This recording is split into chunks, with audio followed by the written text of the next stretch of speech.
Hello everyone, NK Panchal YouTube channel में आपका हार्दिक स्वागत है। इस वीडियो में हम बात करने वाले हैं कक्षा 10 के हिस्ट्री के चैप्टर नंबर 1 के क्वेश्चन नंबर 1 के सी पार्ट के बारे में। क्वेश्चन क्या है? The Greek war of independence, यानी कि यूनान का स्वतंत्रता संग्राम।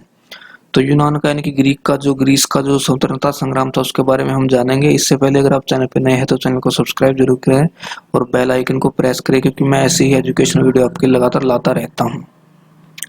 तो देखिए, it was an event that mobilize nationalist feeling among the educated elite across the Europe, यानी कि यूरोप के अंदर जो पढ़े लिखे जो वर्ग था, पढ़ा लिखा जो लोग था, उसके अंदर राष्ट्रवाद की भावना फैलाने का बहुत बड़ा काम किया इस यूनान के स्वतंत्रता संग्राम ने। यानी कि ग्रीक वॉर ऑफ इंडिपेंडेंस ने राष्ट्रवाद की भावना पैदा कर दी यूरोप के पढ़े लिखे लोगों के वर्ग के बीच में।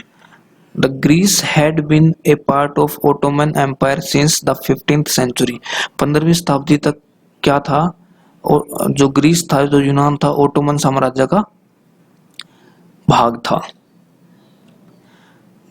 The growth of revolutionary nationalism in Europe sparkled off a struggle for independence amongst the Greek which began in 1821। यानी कि जो ये क्रांतिकारी राष्ट्रवाद जो यूरोप के अंदर हुआ था, उसने क्या किया?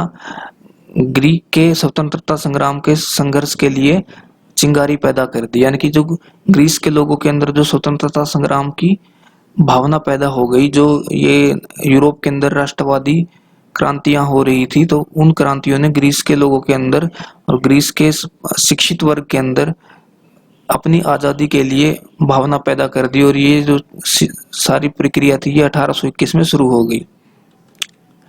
The nationalist in Greece got support from the other Greeks living in exile.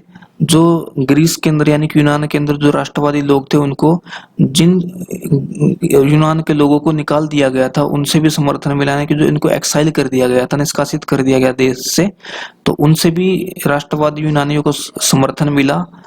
और दूसरे पश्चिमी यूरोपीय देशों से भी समर्थन मिला, जिनको ग्रीक के पुराने कल्चर से लगाव था। यानी कि जो ग्रीस के अंदर, यूनान के अंदर राष्ट्रवाद की भावना पैदा हो रही थी, उसको समर्थन मिला किन किन से? एक तो जो यूनानी लोग जो निष्कासित कर दिए गए थे यूनान से, जिनका पहले ही ओटोमन साम्राज्य के प्रति अच्छा लगाव नहीं था, उनसे समर्थन मिला। साथ ही साथ दूसरे पश्चिमी यूरोपीय देशों से समर्थन मिला, जिनको ग्रीस के पुराने संस्कृति और कल्चर से लगाव था। The Greeks were supported by the West European countries। Greek यानी कि यूनान को समर्थन मिला पश्चिमी यूरोपीय देशों से। while poet and artist held Greece as the cradle of European civilization। और जबकि जो कवि थे और जो आर्टिस्ट थे, जो कलाकार थे, उन्होंने ग्रीस को, यूनान को एक यूरोपीय सभ्यता के मानक के तौर पे पेश किया।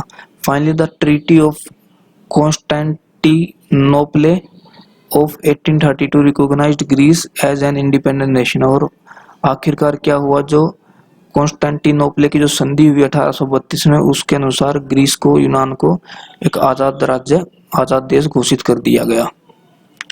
अब इसकी एक समरी देख लेते हैं फटाफट की क्या समरी है ग्रीस के युद्ध के बारे में। था ग्रीक वॉर ऑफ इंडिपेंडेंस, यूनान का स्वतंत्रता संग्राम। It was an event that mobilised nationalist feeling among the educated elite across Europe. यानी कि एक जो ग्रीस का स्वतंत्रता संग्राम था, ये एक ऐसी घटना थी जिस घटना ने राष्ट्रवादी की भावना पैदा कर दी ग्रीस और यूरोप के अलग अलग पढ़े लिखे शिक्षित वर्ग के लोगों के अंदर। The Greece had been a part of Ottoman Empire since 15th century. 15वीं शताब्दी तक ग्रीस जो था, यूनान था, जो ओटोमन साम्राज्य का भाग था। The growth of revolutionary nationalism in Europe sparkled of struggle for independence among the Greece in which began in 1821। यानी कि जो ये क्रांतिकारी राष्ट्रवाद की जो बढ़ोतरी हो रही थी, इसने क्या किया? यूनान के लोगों के बीच अपनी स्वतंत्रता के लिए संघर्ष करने की भावना को पैदा कर दिया। और ये सब शुरू हुआ 1821 में। Nationalist in Greece got support from the other Greek living in exile and from the many western Europeans who had sympathy for the ancient Greek culture.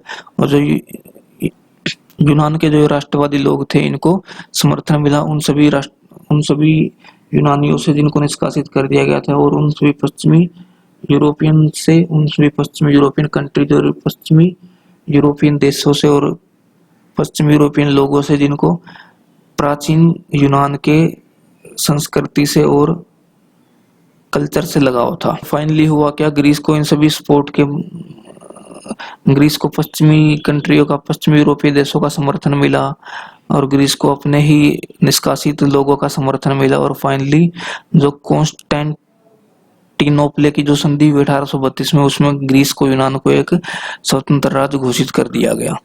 तो उम्मीद करता हूँ आपको वीडियो पसंद आई। अगर आपको वीडियो पसंद है, वीडियो को लाइक करें, चैनल को सब्सक्राइब करें। धन्यवाद।